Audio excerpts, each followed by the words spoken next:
It seems to be holding steady. Let's do it. We're missing Barb though, but maybe she'll pop in. Hi, everybody. Hi. It's good to see everybody. I'm Lori Dawson, and I, along with my co-chair, Sherry Gray, who's also here, there's her hand. We're the co-chairs of Meetup, and the board, we all would like to welcome you. This is our kickoff event, our kickoff meetup. Now, how many people have their ice cream?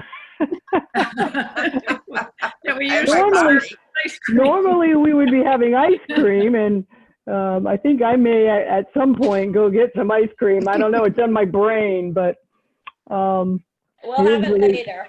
Yeah. So I'm just going to go over a few of the Zoom housekeeping issues so that we're all on the same page. Everybody should go ahead and mute your microphone. And if it's time for you to talk, unmute. And just assume if you unmute that we can hear you. We'll let you know if we can't. We can cut down on there. Can you hear me? Everybody says, can you hear me? Can you hear me? We can hear you unless we tell you otherwise. If you kind of get up and move around, it's really helpful to stop video. Then we don't see the background moving. We all feel like we're moving around. So if you have to get up and move around, stop video. It'll go to your name or whatever photo you have up there. And it won't be as distracting. I think everybody at this point knows mute and stop video. I think on most computers is bottom left. If you're on a phone, I'm not sure where it is. It's different everywhere. And if you click on the participants, which is at the bottom, it says participants, it'll pop up and have all the participants. And underneath that is the blue raise hand. If you click on that, it'll raise a hand so that the hosts can see that you want to ask a question. Or you could physically wave your hand. In the dance department, we always do jazz hands, but we might want to come up with some kind of a league hand maneuver. Whenever we go to shared screen, you can click on the dash and that will hide the thumbnail video, and so that you don't have anything blocking the shared screen. You'll see like there's like a dash, a bigger dash, and a square. If you click on the small dash, it'll close up all the faces so it's not covering up the shared screen. And if you want to use the chat function, I think Monica's going to be watching that. So you just click on chat and you'll be able to type a question. It's good not to get into a whole dialogue on chat though. That can be distracting also. So, you know, let's all pay attention to the people who are speaking. And, you know, if you have a question, but let's not get into like trying to solve the world's problems in the chat tonight while we're doing this. It happens sometimes. We get sucked into it. Now, I think Monica pointed out earlier, but for some people, if you don't know, we have the speaker view. I think it's on the top right, at least it is on my computer. If you click on the speaker view, it'll have a larger image of just that person speaking. But remember that anybody else who's on the grid view is going to still be seeing you. So don't be doing a little dance in the background. All right, so I am going to pass the baton to Nancy Martinez, our membership co-chair. Okay. Hi, thanks so much, Lori, and thanks to everyone for joining us tonight without ice cream and on Zoom. But we hope to accomplish a few things tonight. First, we're going to hear from Jennifer Wilson of the New York State League. Then we're going to review that informational document that we sent around just earlier this evening. We're sort of testing this notion of providing a quick, at-a-glance bit of information for new members, prospective members, maybe longtime members who are saying, how does all this work? Then we're going to take a brief walkthrough of our league's website. And we hope to leave here informed, energized, and ready to carry on. So speaking of being informed and energized, why don't we go right to Jennifer Wilson, Deputy Director of the League of New York State, and our expert lobbyist and legislative fount of knowledge. So take it away, Jennifer. Thank you. Thank you, Nancy. I think you're giving me too much credit, but I do appreciate it. So I put together a PowerPoint because I feel like on these Zooms, it's so much, I don't know. I feel like we kind of sometimes can lose that person-to-person connection on Zoom. And I feel like a PowerPoint is sort of a way to bridge the gap a little. And Governor Cuomo loves them, so I love them too. So I thought it might be helpful for people who are either new to the league or have been with the league a long time, but have kind of, with everything going on with the pandemic, have kind of lost track of what's going on with the organizations that they're involved with, to give kind of an overview of what we've been doing during coronavirus since the shutdown happened, and then even now as we're starting to reopen, what we're working on at the state, and also give some context of what national is doing as well. So here's a quick overview of sort of the three main area focuses we've been working on. So obviously advocacy, we're always working on advocacy. It's one of the pillars of what the league does. And even though COVID's happening, the legislature has not stopped. Government has not stopped. So we've been doing a lot of advocacy work. We've, of course, been still working on voter education.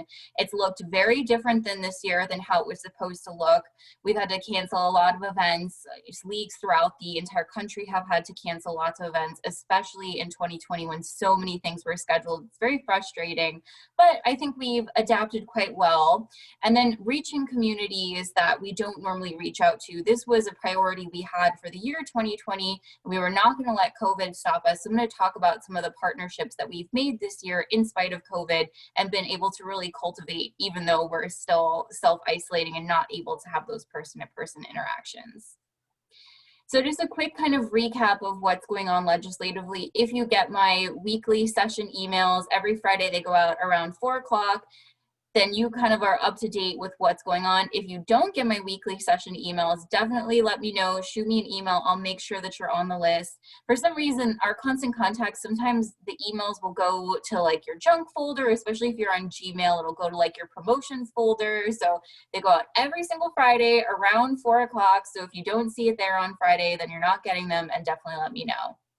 But this is just a quick summary of what happened during the mini session this year. So the legislature broke in March, right when everything started really getting crazy around coronavirus. So everyone went back to their districts to do district work to help the people in their communities, to make sure people had food, that they had options, that they were able to get their any kind of benefits that they needed related to unemployment. So they took a break from doing the legislative work to do constituent work, but then in July they reconvened and they passed a number of bills related to voting. So I've just got the list here. Most of them are related to voting by absentee in New York State, but we did also pass automatic voter registration, which was so exciting, something the league's been working on for a really, really long time. Unfortunately, it has not been signed into law yet. We're not worried about it right now because we have all the way until December to get it signed by the governor. So I think there's just a focus on other things right now. I think post of the election, the governor will probably sign the bill. So we're not worried, don't worry, but it has not been signed into law. And even once it has been signed into law, it will not take effect until 2023. So there's plenty of time to be still doing work registering voters, even though we had this bill pass.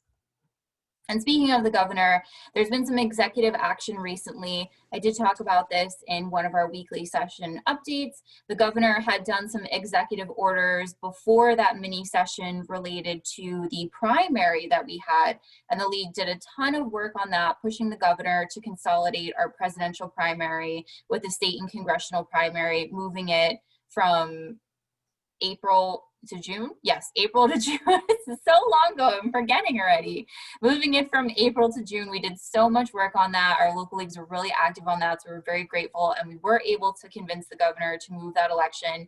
And then we've also still been working to ensure that the absentee voting expansions are going to hold for the general election, making sure that there's enough staff for all the poll sites, making sure that the county boards of elections have good plans in place for practicing safe social distancing, having proper PPE, and also making sure that when a voter sends in their absentee ballot that it's actually going to count.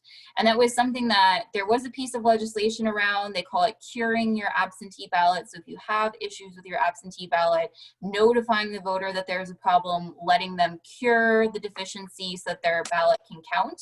And that bill did pass in the legislature, but the governor also did change it a little bit for 2020. So in the bill, a voter would have 7 days to cure deficiencies. The governor rolled it back just a little bit to 5 days to cure a deficiency so that the boards of elections could get their counts in time for the convening of the Electoral College. Lots of subtle nuance here. But those are some things that the executive and the legislature have done recently. And here's some things that we still need to do. So I would say the two biggest things we're still working on right now at the state and national level is securing funding for elections. You might have seen the news recently that county boards of elections throughout the country are applying for grants through Facebook because they don't have any money to run their elections. They had federal funding through the CARES Act for the primary. That money is completely gone. In New York State, we had $25 million. We have spent all of that money on the primary, doing absentee voting, having the proper PPE, switching poll sites to have proper social distancing. So the biggest thing we're worried about is the funding for county boards of elections. And then the second piece of that is having prepaid postage for absentee ballots so that voters don't have to provide their own postage. And unfortunately, it's looking like that is not going to happen for this election, and we are very concerned because we did have that for the primary, and we're worried that voters are going to think they have prepaid postage again, put that envelope in the mail without postage on it, and ultimately not have the ballot get to the Board of Elections. So we're very concerned about that, and that's a good segue into some of the education we've been doing, trying to get voters up to speed, trying to make sure that they know what's going on, that they know what their options are for voting. Everyone, and when I say everyone, I mean all of the voting groups, and the governor just launched his Vote New York Votes, Go Vote New York, Go Vote New York campaign, and everyone is pushing this 3 ways to vote idea. So the opportunity to vote by absentee, the opportunity to vote early, and the opportunity to vote on election day. And we're also trying to push out this new narrative that there's 3 ways to apply as well. So you can apply by phone, you can apply by mail, or now there is a new online option with a very easy URL that you can share with people on how they can apply to vote absentee online.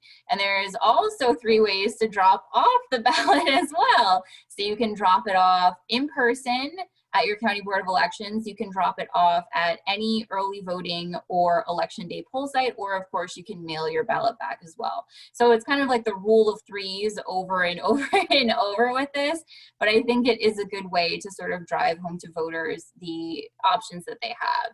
And something else that I do want to mention, because I feel like I've seen it a lot in the press, is about the option for voters in New York State, if they vote by absentee, to still vote in person. And we do have that here. New York is one of the few states that allows voters to vote in person, even if they request or even cast their absentee ballot.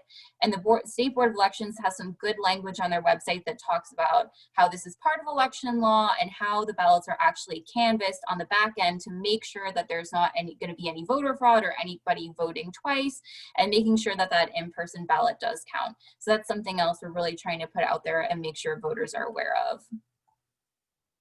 And then this is my 3 ways. So 3, 3, and 3. This is the 3 ways to deliver your absentee ballot.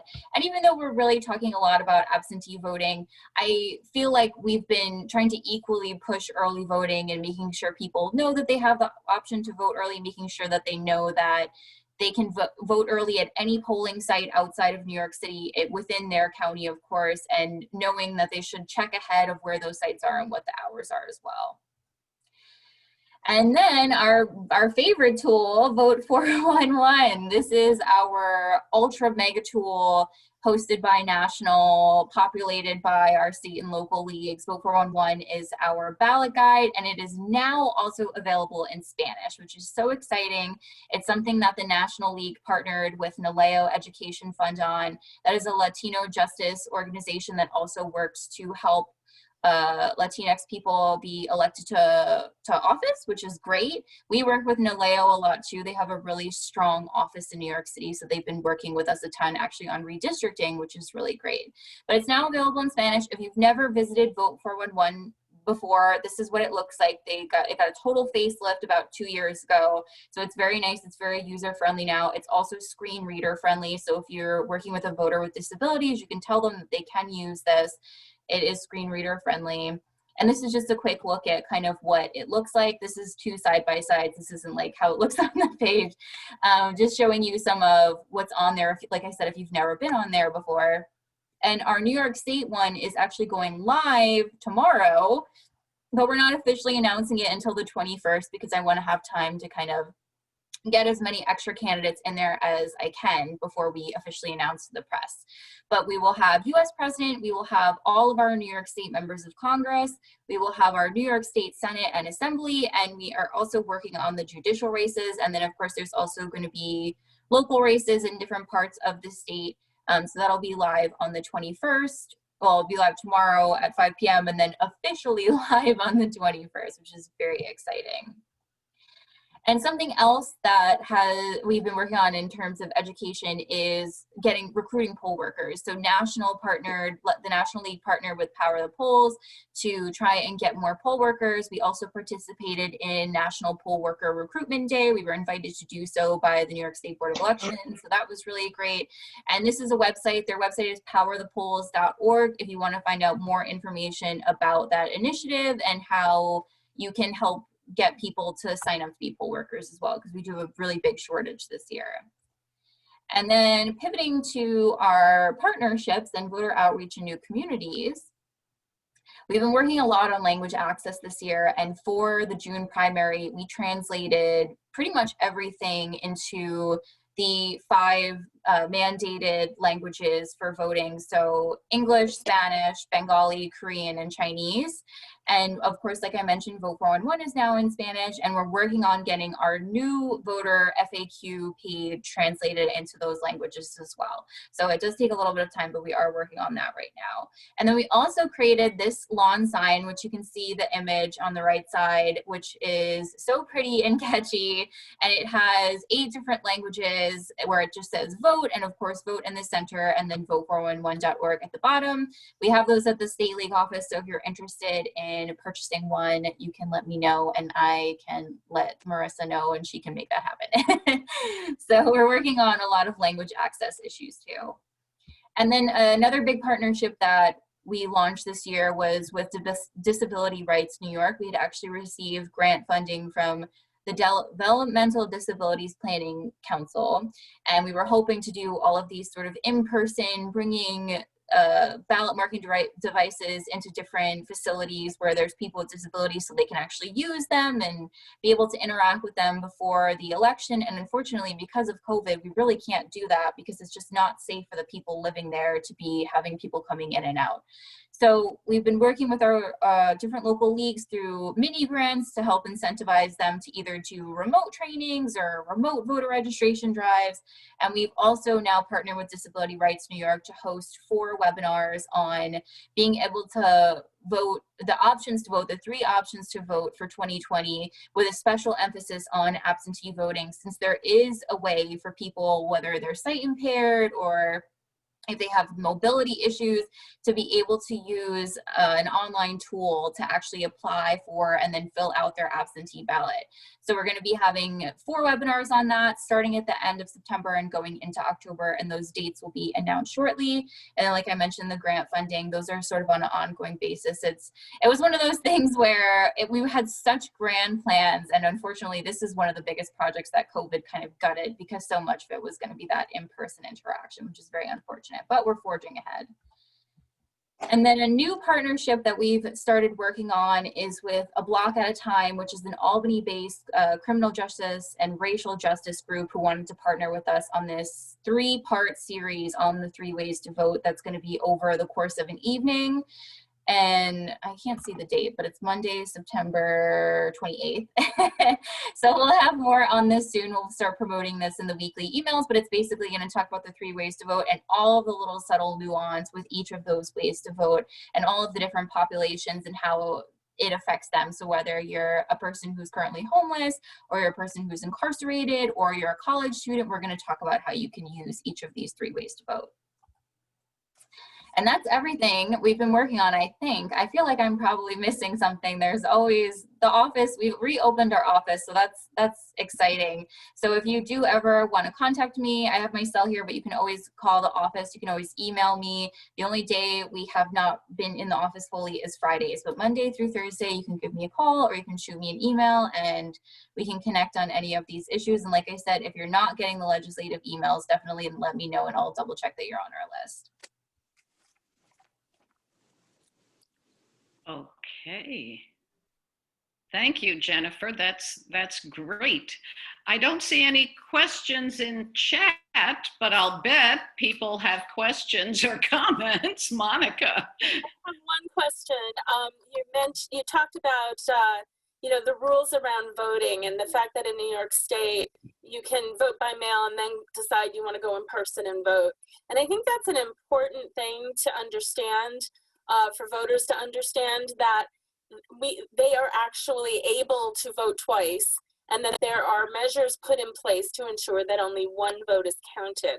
And I wondered if there is anything that the State League may have that we could post to social media and get out there to inform people who are running around in fear that there is some sort of election tampering going on when this takes place. Yeah, I'll drop the exact text from the State Board of Election and the link in the chat, because that's definitely what we've been pointing to, and even in our FAQ is what we've been pointing to. But it's kind of interesting too, because in New York State, technically, because it's in our Constitution, it's in state statute, if you say you're going to be absent from the county on election day and it turns out you're not, you're technically supposed to go and vote in person because they want you to vote in person. They don't want to do the absent, they want to have like the sanctity of the in-person vote. So it's very interesting because of the way that the temporary illness excuse was extended to say that you have a fear of contracting COVID. If you decide on election day, I don't have fear anymore, technically you should go and vote in person. So it's like a very funny, subtle nuance, but I'll pull that language right now and I'll drop in the chat for everybody. Thank you. Thank you. Oh, Anita. She has to she's still muted. Unmute, Anne. Go. Okay. Now I'm here.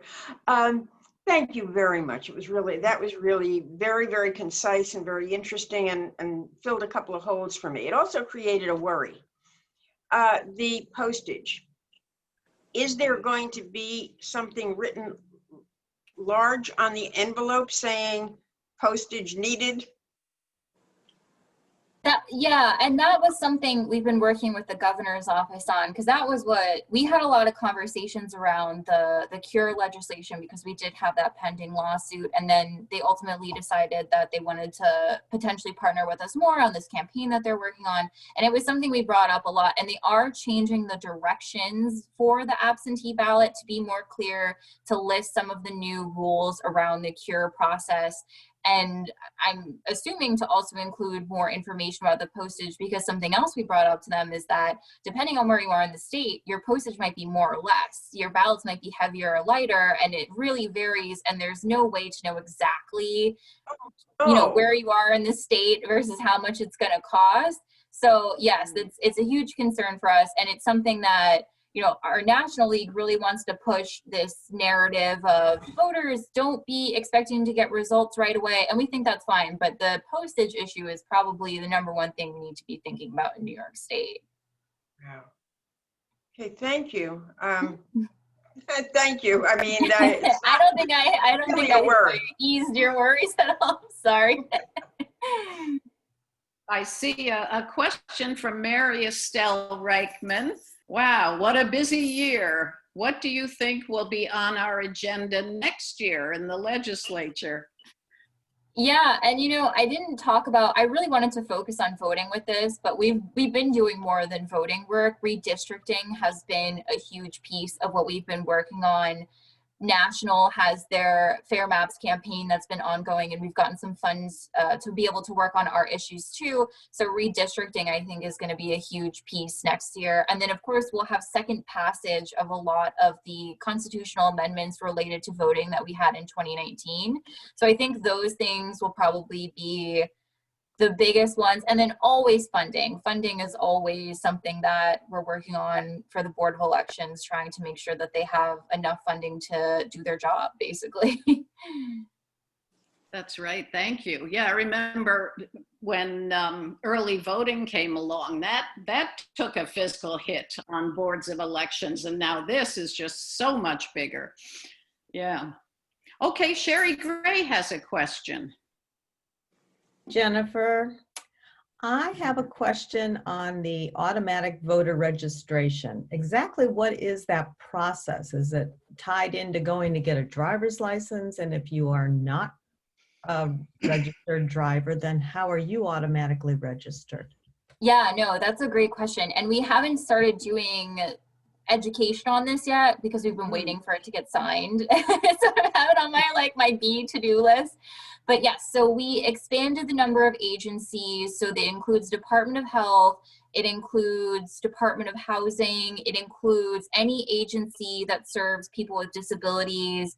It includes, oh my God, it includes so many. I can send you all the list, but it includes a lot more agencies. And yes, so anytime you interact in person or via the internet, so if you're going through Department of Health and you have to pay a bill or something and you're using their online web form, similar to the DMV, it's going to prompt you to register to vote. And so it'll say, do you want to be registered? And if you hit yes, all you have to do is confirm that you said yes. You don't have to re-enter anything. And same thing kind of in person, you don't have to refill anything, they'll just confirm. And then they will send that information to the State Board of Elections, who will then funnel it to your County Board of Elections, who will then send you a card in the mail where you can confirm that you are registered, and you can also pick your party at that point, and you can send the card back and pick your party. Or your first primary that you go to vote in, so let's say you don't pick a party, the first primary that you go to vote in, they will assume whatever party primary that you voted in is your new party affiliation. It's a long bill. But we'll have a lot more education once it is signed. I just don't want voters to get fatigue of information, because I feel like there's already so much information about what's going on right now. So yes, we will definitely have a list of, I have a rundown saved somewhere in an email of all the agencies, exactly the process, exactly what the voter has to do. But yes, it's a great question, and there's a lot of nuance. Denise has her hand raised. I'm not sure if she has a question or if we should jump to Christine Root's question. Who, me? Yes. Oh, yeah. What does the term canvassed mean in discussing ballots? You use that word and you went right over it, and I was like, okay, what does it mean? Yeah, so it basically means, and sorry for doing that, it basically means when they're sort of tallying up the votes, when it's kind of like their audit process, when they're canvassing the totals, when they're canvassing the ballots themselves and kind of seeing exactly what the final results are, to kind of give you the basic, what you could tell a voter and what I usually tell a voter. And again, I shouldn't have used such weird jargon. It's basically, they take the poll book, the paper poll book or the electronic poll book, and they take the stack of absentee ballots and they look at every single one and compare the signature on the ballot to the signature in the poll book. And if as they're looking, they see, oh, I see John Smith has signed the poll book, whether electronically or with a pen, and I have his ballot here, I'm going to throw his absentee ballot away and we're going to count whatever his in-person vote was, is essentially how it works. Cool. Because I saw that written somewhere, and I wanted to know, when I tell my friends, I want to use that language, not canvassed. Yeah, and that's kind of more of like the direct. I feel like people Right. can understand that more, the kind of Yeah. fuller, yeah. Thank you. Great. Okay, and Christine Root has a question. Do we know if masks are mandated at all polling places in New York State? Yes, and there's also further guidance on the Board of Elections website, the State Board of Elections website, about exactly where, you know, things should be placed, the hand sanitizers and sanitizing things that should be made available. And something else that I didn't mention in this, but that we'll be doing with our public outreach for early voting and in-person voting, is making recommendations like bring your mask, bring your own pen if you want to, maybe wear gloves if that makes you feel more comfortable. If you see a really, really long line outside of the building, don't be dismayed. Everyone's got to be 6 feet apart. It's probably maybe like 12 people because you can only have a certain amount of people in there. Like, don't be afraid if you see that long line. So we'll have more education about that as we get closer to the in-person voting. Great. I don't see any more questions unless there are hands up that I'm not seeing. Good. No? No, I guess not. Well, thank you, Jennifer, for such a thorough and informative presentation. And your PowerPoint slides are really helpful. Is it? We'll make them available to our members. And thanks again. Shall we move on to our next agenda item? Is that document that we prepared for your information and for your review and comment. We have a number of guests with us. We have a number of members with us, some new members, and we'd like your feedback on this. We hope it's informative. We just want to kind of walk through it. And it's, again, about membership in the league and what it means and how the league works, if you will. And before I start with that, we hope that our guests will consider becoming members. I'm here as membership co-chair. Susan Van Ralt is also with us. She is co-chair. Mary Estelle Reichman is here. Janice Burns is with us. And Chris Lang is another member of our membership committee. So contact any one of us if you're interested in membership or have any questions. So this document, again, was drafted in the interest of responding to some questions that we get from people about the league. What's the size and scope of the league? How does the local league relate to the state league and to the US league, etc.? So here we go.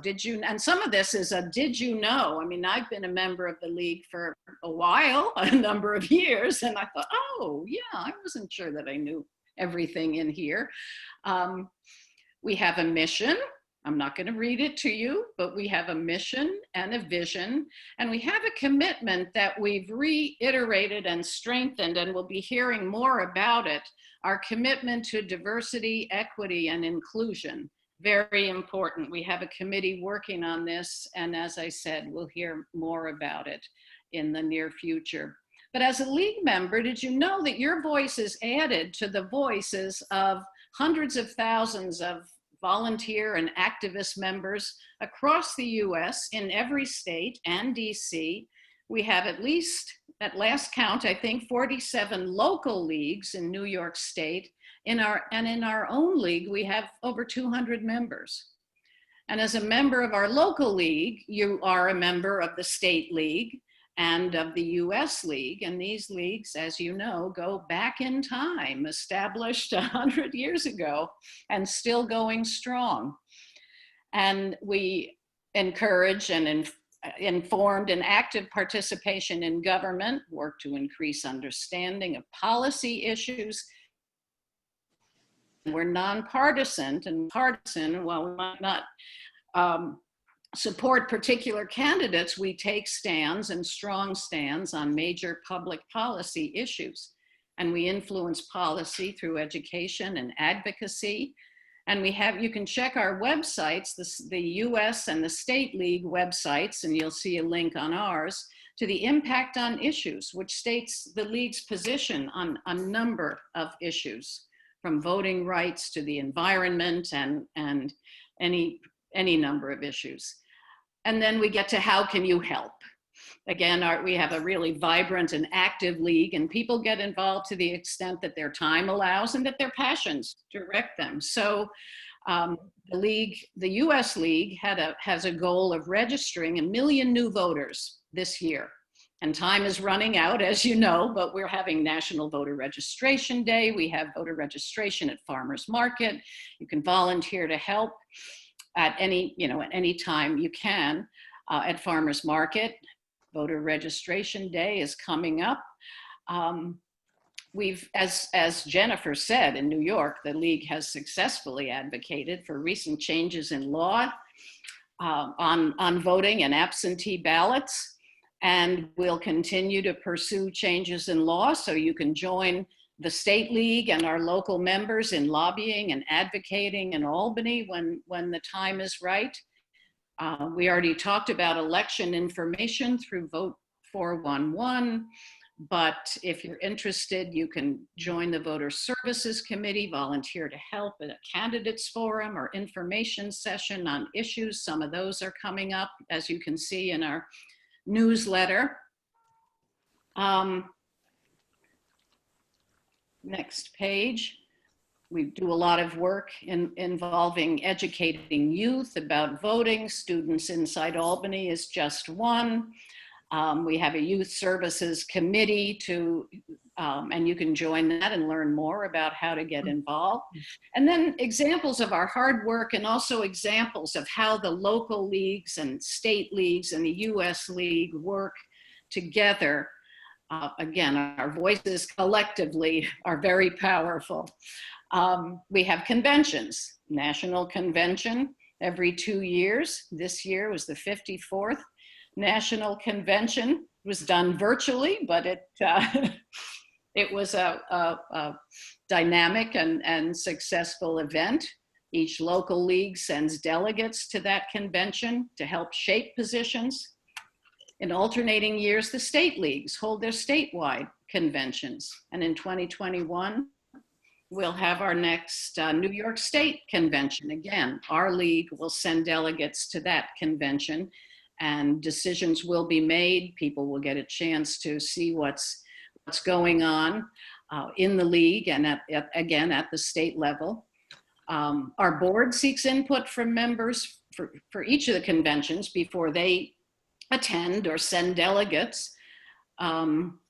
Also, just getting on with what the league does and what we've accomplished. We've got hundreds of voting right victories in Texas, in North Carolina, and other states. We have, go to the next page. We've filed an amicus brief in the Supreme Court and supported the recent DACA decision. So the league is active on a number of fronts. We're fighting in the courts, of course, continued fighting to protect voting access at the ballot box and the mailbox. We've had a petition circulated to fully protect and fully fund the post office. Lots going on. And all of this information that we have in this document is available on our local website, the state's website, and/or the US website. And we hope that members make good use of the information on these websites. There's lots of it there, and I know in the case of certainly our local league website, it is kept up to date meticulously and thoroughly by Chris Alexander. And Chris has agreed to give us a quick walkthrough of our local website. So we can turn to Chris Alexander and take a quick walk through the website.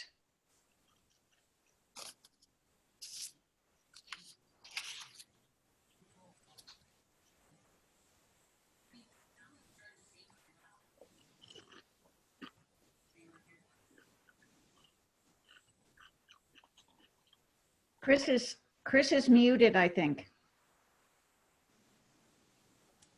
Yeah. Chris, you need to unmute. Yep, got it. Got it. I'll start on the main page. We have a slider on the top, and then our main navigation bars is and the white bar ahead of that. I'll start with our About page. It talks about just basically who we are, goes through major categories of what we do.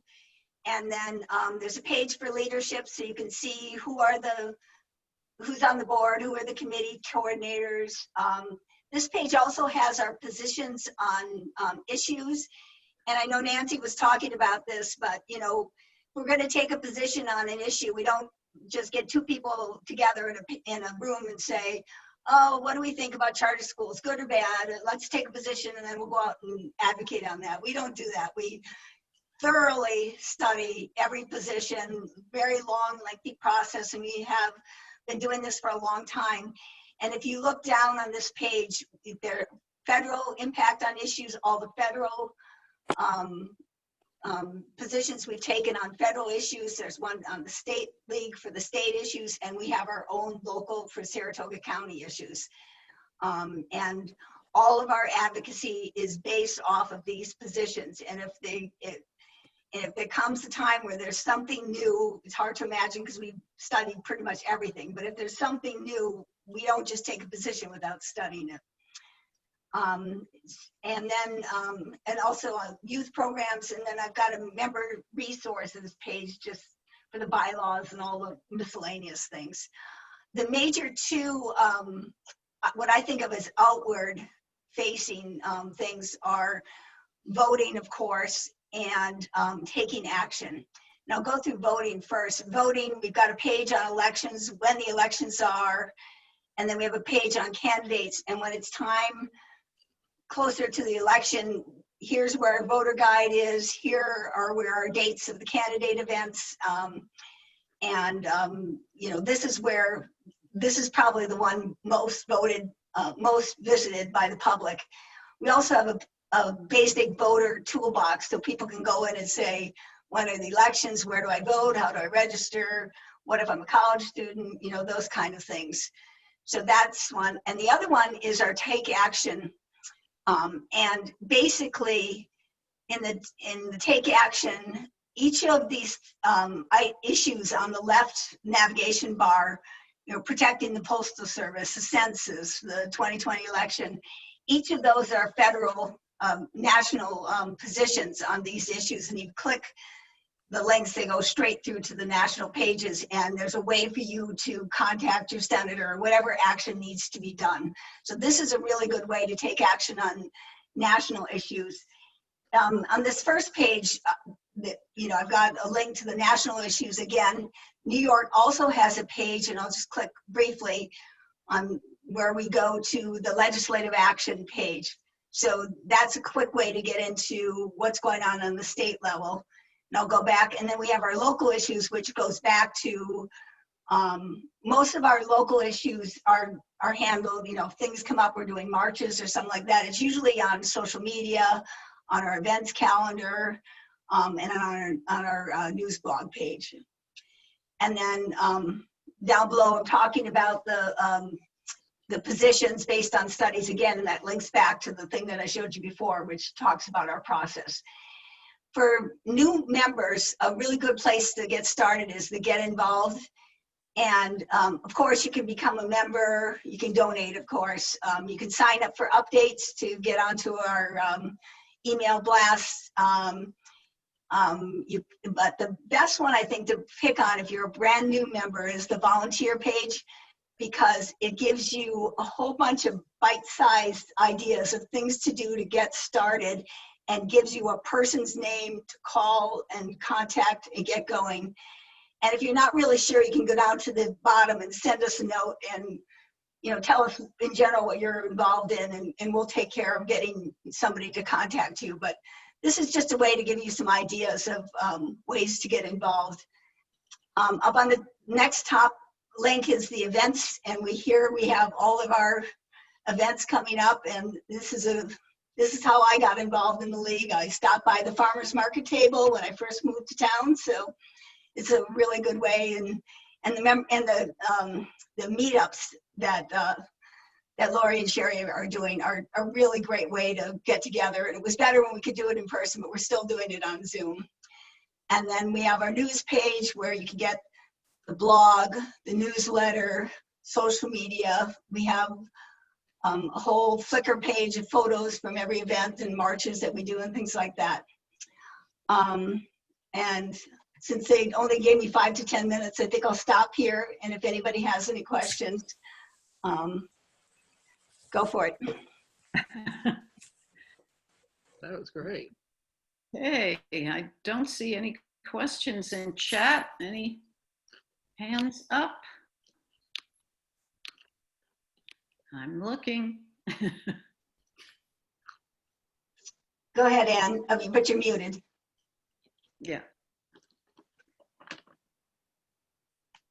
Yes, I just want to say that Nancy and Chris, you did a wonderful job of telling everyone what we do and how you can help. And I just want to reiterate, so Chris told us on the website where to go. So if you're computer handy, that's perfect. That volunteer place where you know who to ask if there's something you want to do. Know that if you're a new member, you can come to what's already organized and learn. If you want to be a mover and shaker, you might want to go to that website, or you might want to use your directory, which has all of the committees and their heads and their, I believe, telephone numbers. So in the directory, you'll find that. Because if you don't let us know what you want to do, it would be hard for us to include you. So we want to have everyone that wants to be working and doing things to find something that is in their, their bailiwick. Great, thank you, Anne. And just one more thing about the document that we shared was just drafted, as I said, to respond to questions from prospective members and new members. We'd like your feedback on it. If it's something that looks like it might be useful as just a quick, facts about the league, read. We will update it periodically, and maybe after the election, the emphasis will be on other issues, as I said, the environment or ongoing advocacy about legislative changes, whatever is hot on the agenda. So any feedback is welcome now, or an email to me or any member of the membership committee. And again, thank you, Chris Alexander. Our website is complete and up to date and easy to navigate through. So I hope you'll all use it. And much to Jennifer for all the information. Shall we? No more questions, I guess. Are we seeing any? Yeah, right here.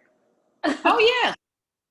I want to tell Chris that it's an amazing website and it's wonderful. And I also want to thank you for doing the new brochure. I think it's great, and it'll be something that, that especially that we will like to hand out at the farmers market and places that we go for voter registration, because we get a lot of people asking about what we do. Mm-hmm. So I think it's really concise and nice. Great. Before we send that out, we may want to put the code on it so people can just put their camera right up to it. So let me make some changes to it, and I can send it out as a PDF, and you guys can print to your heart's content. That sounds great. Thank you, Monica. Thanks for all your help with this. Oh, you're very okay. Yeah. Any other questions or comments, or shall we turn it back to, I guess, Lori? Nancy? Whoops. Yes, Christine Root. I haven't been a member of the league in a few decades, but a long time ago in Rensselaer County, we used to have study groups that met usually for a long term, like 6-8 weeks. Is that what you do in Saratoga County? No, you mean study on an issue for Yeah. the purpose of reaching consensus, or?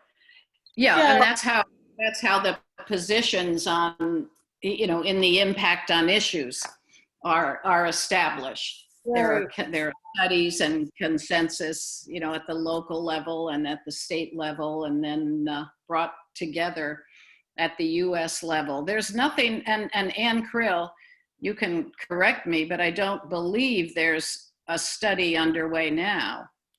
Barb had her hand up as well. Uh-huh. Right. Yeah, Okay. I wanted to say that the league is going to be studying whether or not we should update our, well, we're going to be thinking about whether we want to accept a new updated position on healthcare. And we're going to be having a program in January on that, but we could use people at the local level to help plan that kind of a meeting. I also would, if you're interested in just discussing issues, our league has a book group where we read generally a nonfiction book on a particular topic, and then we discuss both that and other things that are going on in the county and stuff like that. So that book group meets on the second Thursday, and Francine Roger is in charge of that. Her phone number is right in the member directory if you have one, Christine. And also you can go onto the website, and in the last newsletter and in every newsletter there's this thing, how to contact us. So you can find the chairs of the committees there. And I guess I'd invite you to get involved in those different kinds of things. Thank you. Right. Great. We hope you will, Christine. Thanks. All right. Anyone else that I'm missing? No. Like Mary Lou's got her hand up again. I did, but then I just unmuted. I just wanted to say we really haven't done too many of the local studies or other studies like we used to do, like she's talking about 2 decades ago. We've had smaller groups, and we have had some meetings of a few people looking at issues. The last one was the county update that we did a couple of years ago. So yes, we do studies, but right now we really are not involved in any major one. I have a question. Are we taking a position on the charter change issue this year? That it needs to be discussed. We tabled the discussion on that we had at the September meeting. So at the October meeting, the board will make a decision. Okay, I was just curious. That's Saratoga Springs City Charter change. Yeah. We have a comment from Darnell Rohrbaugh that the books we're reading are on the website under events. Good information. And then Sherry Gray said she would be interested in knowing how the study groups were conducted in Rensselaer. And she would welcome input from Christine Root. So, yeah, it's always good to learn how other leagues are approaching this.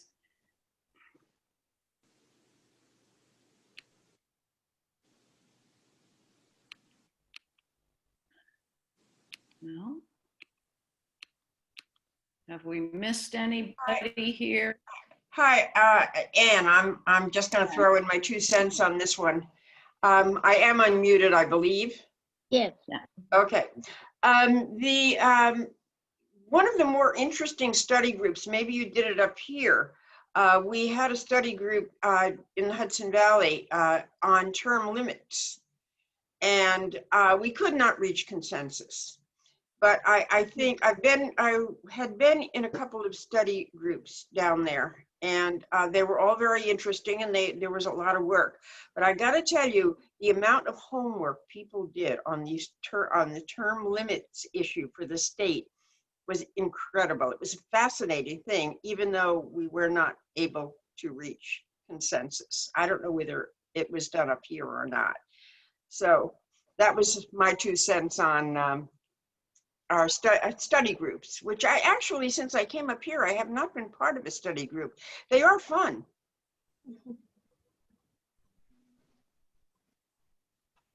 Well, there has been somewhat of a move away from the sort of long-term studies that we've done in the past. I mean, the National League has not recommended doing any national studies in recent years. They've wanted to put all of their energy toward educating voters and protecting the rights of voters. And, so I think they recognize that there's only so much that leagues can do. And we were, for a while there, like every year, we were having like 1, 2 studies, and it was kind of overwhelming. Plus, I think with the onset of the internet, that really changed things also. And so there's been a move toward doing consensus. So, a state league maybe does a study and then people agree with that study that they did, so that we don't have to all reinvent the wheel. But, something like term limits, that's not something that we at the local level could do, because it's not a local issue. It's a state or national. But we could open the door and do a consensus with other state or local leagues, bringing those conversations together, as we are for things like internet and voter security and cybersecurity and other issues that came up at the national convention. Opportunity to kind of work together with these very active and energetic, particularly Oregon. I don't know what's in the water there, but boy, they have a lot of ideas, and I've done a lot of work, and they're willing to share. So, if there's a particular subject that you're interested in, we might be able to find another group that's doing the same thing that we could then gather together with and have a consensus going. But it's something we'd probably all need to talk about. This is Charlotte. I just want to say that we did do a consensus thing on term limits a number of years ago. I actually was part of that. It was the first thing that I really did with the league. I'm guessing it would be 2013 or 14, because it was shortly before I retired. And I don't know the exact circumstances for doing it. I think they were reviewing the league's position, which does not, as I recall, does not support term limits. And I recall it because I did support term limits, and the consensus went against me. So anyway.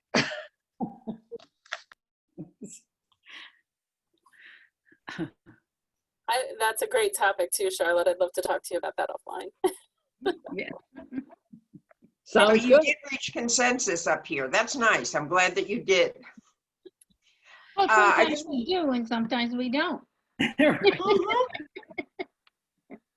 I just did want to say that because I am on the state league's committee, I'm actually co-chairing the committee on the healthcare issue. So that is kind of more like what we in the league call concurrence, where we are proposing 2 new positions to replace the 2 old positions. And so people will either concur with the proposed position or not concur, and then we'll go back to the old position.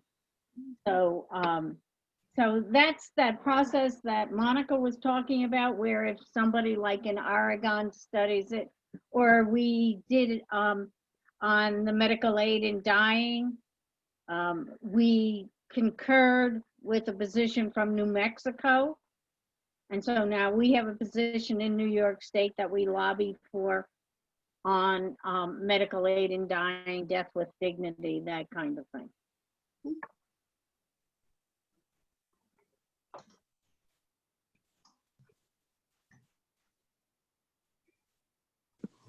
Other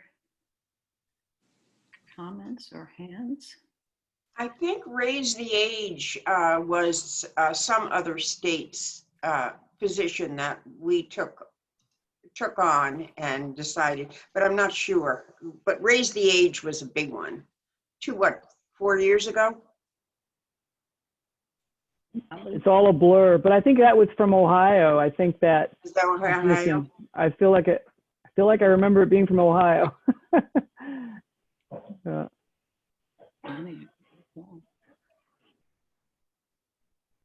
Okay, we have one comment here in chat. Oh, Darnell, do you want to say that, Darnell, or shall I read it? I could. I just wanted to say, as far as study goes, when state or national recommends a study, you know, through convention or whatever it comes down to us, then we always do those. I don't think we've ever not done something that's been recommended. Then when we have a local issue that we want to do, we will do a local study like we did on local government. But then you have that kind of ongoing committee. It doesn't really do anything until something comes up. And lately we have had problems with Saratoga County government that our local government study covered. And we did write some letters and make some comments. And we keep passing around information that comes out in the press to keep an eye on it and to keep acting on it. But we haven't done anything super, involved in it. But we're thinking about it. So, yeah, studies kind of come and go, but as soon as you have one, you can continue to act on it whenever that comes up. Okay, thanks, Darnell. Terry's raising her hand. Oh, Terry. Sherry. Sure, it's me. Thank you, Monica. It is you. I only because we have some newer people here, people that I'm unfamiliar with their names anyway. Maybe they've been around and I've just lost sight of who they are. So when some of these events happen, it seems like they get taken up at the board meetings, and therefore some of the members don't know any of these decisions are being made, and they aren't getting any input. And I'm just wondering how we can make sure that we get information or opinions from our members that get fed to the board members on some of these types of positions, as opposed to, I don't know any other way to do it. I mean, with meetups, we've done a couple, but unless you're going to board meetings, you don't necessarily know what the positions are or what's being voted on. So how can we reach out better to our membership to make sure that the members know that they can give input on some of these positions? I don't know who wants to take that. Hearing committee question. Ann wants to.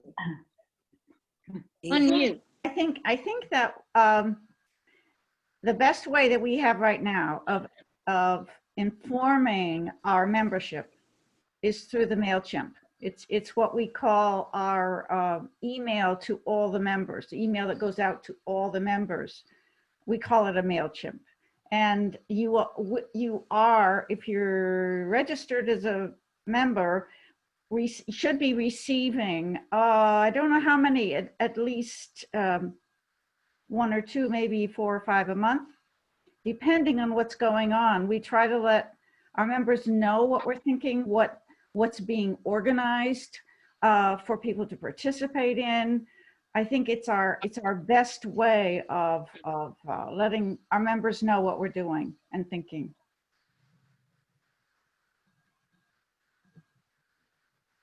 And unfortunately, I'm one of those people that seems to have a problem with these emails. I'm not getting them. So I really, and Linda McKenney and I have been around about it like 100 times. So I don't know if you're sending this kind of information out or not. But what if you're not a member? What if you're just interested and you want to find out what's going on, and through that interest, you might become a member? How do we go about making Linda's sure that got- more people know? Linda has her hand up. There's actually 320 people in the database for MailChimp. And so some of those people are people who signed up online and just want information. So people can be part of that email blast and get information and not be a member. That's not a problem whatsoever. And just to clear up, we call it MailChimp because that's the system that we subscribe to. We did not make that up. And so MailChimp is just is a server, or whatever you want to call it, that allows for organizations to have large databases of people that they want to send email to.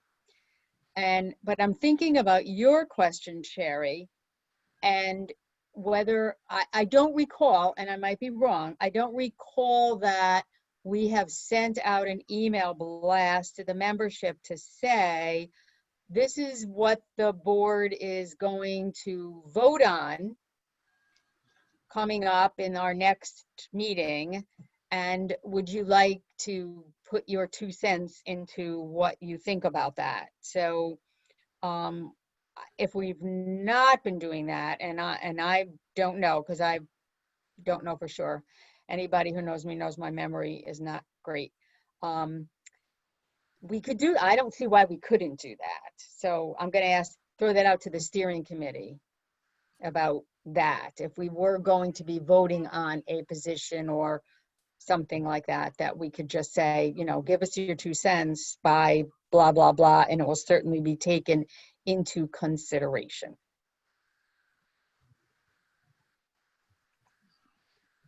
Barb? Yeah, I wanted to say that it's good to let the people know, I mean, let the members know what's coming, what's on the agenda for the board meeting. But it is not up to the board to decide on those kinds of positions, like do we support separating the administrative and legislative parts of county and city government? Or do we support single payer health care? Or do we support, or are we opposed to fracking? Those kinds of positions are the kinds of positions that, oh darn, now I can't remember that new person's name, Chris, I think. Mm-hmm. Yes. Yeah, Christine Root, that she was talking about. Those are the kinds of things that we would probably send an email blast and put in our newsletter and have on the events page that the committee is forming, and do you want to be a part of it, and that we are going to be studying this particular issue. And then all members are invited to a meeting to either consent or concur. So it's not like the board makes up these positions. And the existing positions that we have are on the website. Chris showed you where they are. Yeah, you visit the website, get a lot of information about that. Yeah. You know, there's one thing I'd like to do at this meeting that we haven't done, if it's not a problem. I'd love to hear from the newer people whose names I don't recognize, if they would be willing to just say what lured them into the league or why they're here trying to figure out who we are. Yeah, we have some new members and we have some guests, prospective members maybe. Yes. So, yeah. Anybody want to start? Hi, my name is Allison Miller. I am a new member. I joined the league because I had seen them at the farmers market, and I had always been kind of interested in it and interested in getting involved in my community. I moved here 3 years ago from New York City, and I was at the farmers market with Janice and Sue this weekend, which was really fun. And I'm interested in getting involved more in the organization. So I don't know if there's a specific, I'm interested in a lot of different things. So I don't know if there's a specific need in a group, but I'm excited to be a part of this great organization. I think the website looks phenomenal, and I'd also like to try to get maybe some younger members as well, like get some people to I don't know that they necessarily know that it's something that's really open to everyone. So how to work on that as well. Sounds like you should be on our membership committee. Well, Yeah. I would be up for it. Allison, I think I just put you on our list. Good. Oh, good. Thank you, Janice. Yeah, great.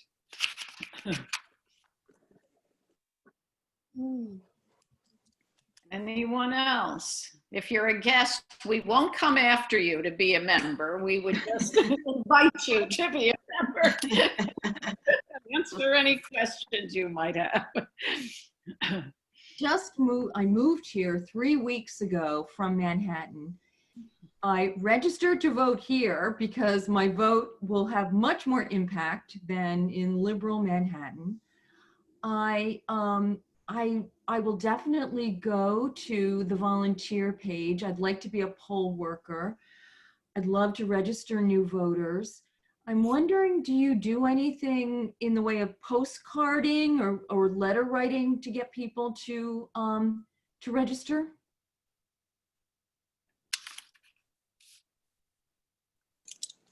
No. No.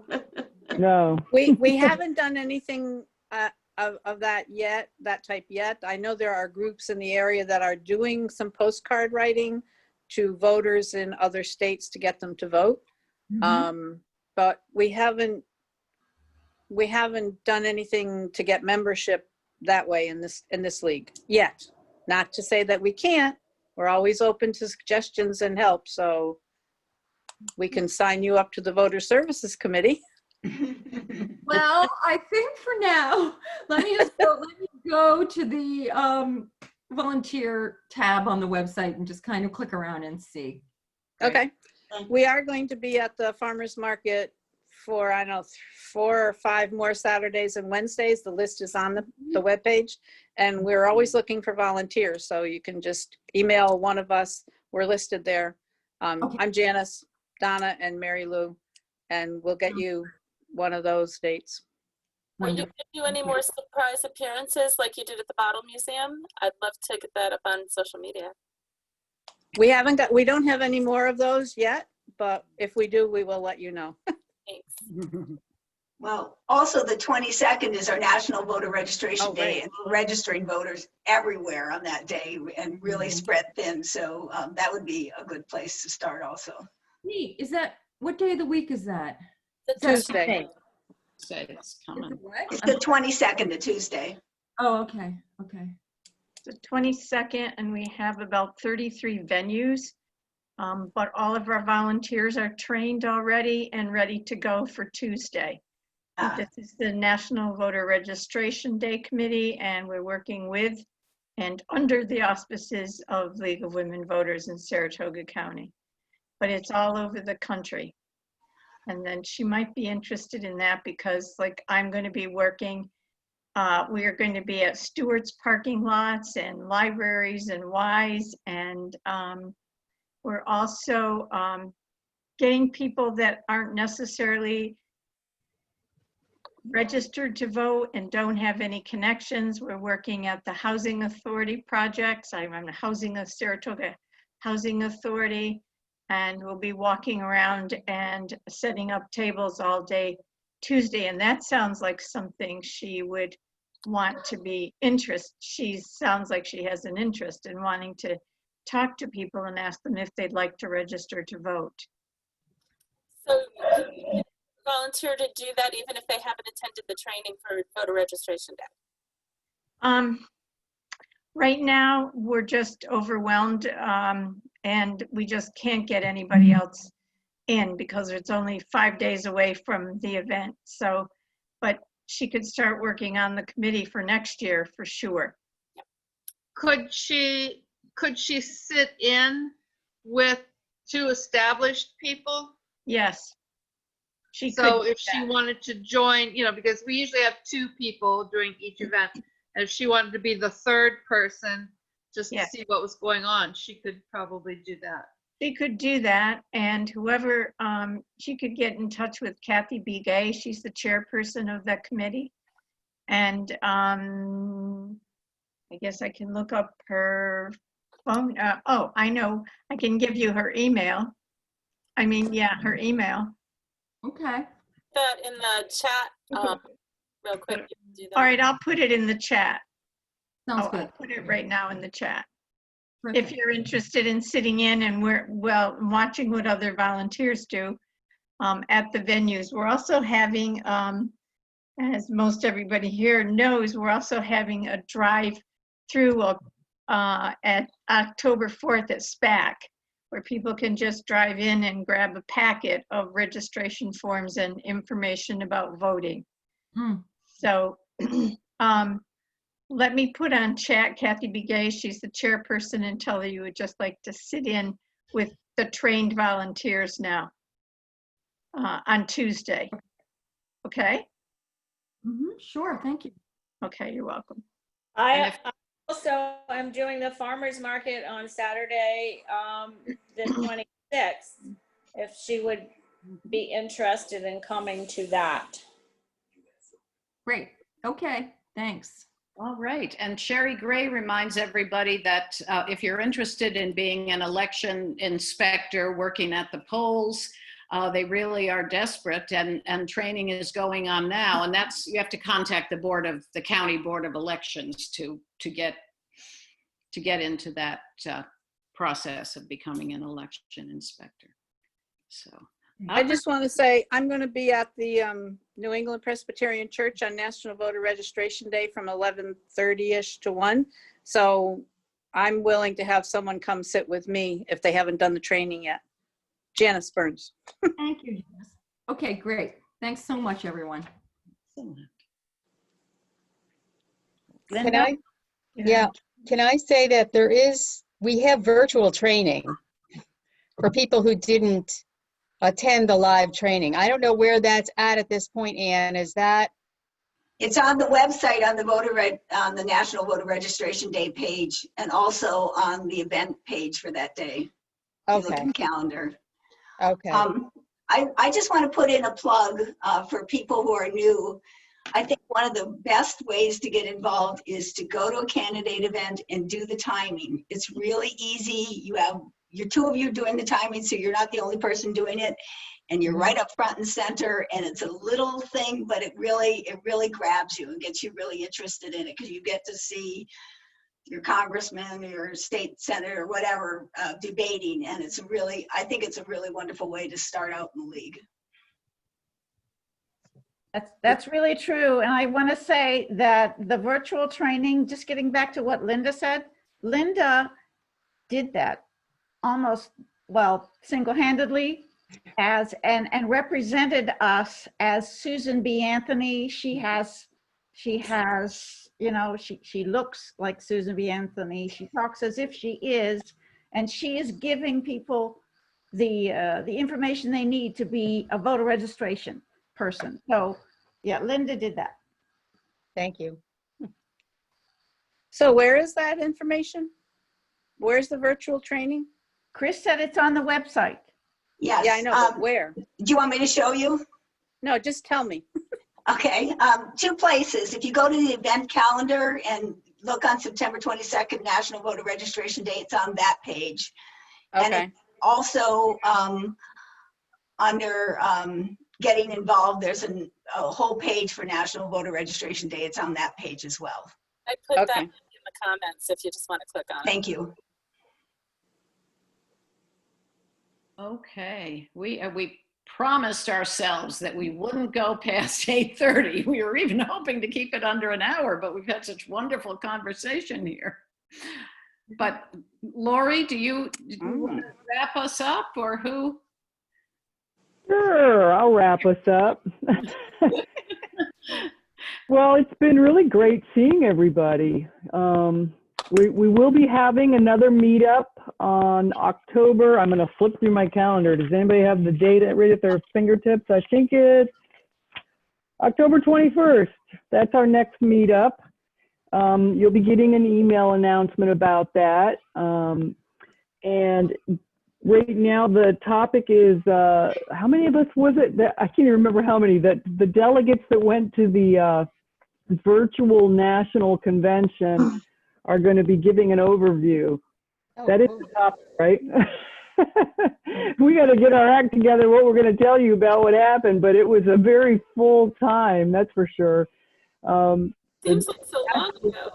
It seems like it was a year ago, but it wasn't. So much has happened since then. But the National League had been planning on having a national convention in person in Washington, D.C., and they had to like switch gears like many of us had to and change it out to be a virtual convention. So we're going to give you all an overview of what we learned and share about that. And in November, I'll tell you now, because it's been confirmed, we had to change the date. It's not going to be on a Wednesday. So it's going to be Thursday, November 19th. Our guests could not speak on Wednesday, so it's going to be Thursday. And that's going to be the results and impacts of the 2020 election. So that'll be an interesting evening, I think. So it's great to see everybody. I thought it was a great turnout. I had ice cream. I don't know if you did, but I did. I had my ice cream. I just stopped video and went and got my ice cream. But as of now, we're planning that this will be virtual in October. I guess we'll be checking in with the bank and see if they've changed any of their policies yet, but I don't believe they're letting people into that building yet. So for now, we're continuing on the Zoom world for a little while longer. And thank you, Nancy. That was great, informative. Jennifer was fabulous. Got a lot of information. I love her energy and enthusiasm. It's always great to see her. And thanks to everybody who answered questions and who's doing all these great committees and getting everybody ready for voter registration. And boy, this is going to be a big, big election season, that's for sure. All right, jazz hands. Okay, bye everybody. Bye, everybody. Bye. Take care. Bye. Thanks all.